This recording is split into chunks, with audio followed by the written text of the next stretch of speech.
చూడండి ఫ్రెండ్స్, బెంగళూరులో శ్రీ చైతన్య కాలేజీ ఉంది, స్కూలు ఉంది. పిల్లలంతా స్పోర్ట్స్ ఎలా ఆడుకుంటున్నారు అంతా.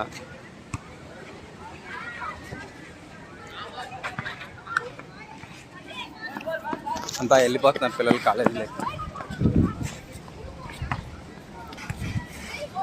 ఆడుకుంటున్నారు. హాలిడేస్ తర్వాత ఇదే రావడం. అంతా పెద్ద పిల్లోళ్ళే, కాలేజీ పిల్లోళ్ళు.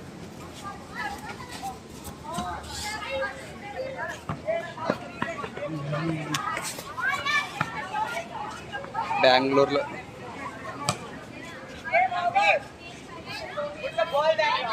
అయిపోయింది, క్లాస్ రూమ్స్ ఏమో స్టార్ట్ అయినాయి. వీళ్ళు వచ్చేసి స్కూల్ పిల్లలు. వైట్ డ్రెస్లో ఉన్న వాళ్ళంతా కాలేజీ వాళ్ళు.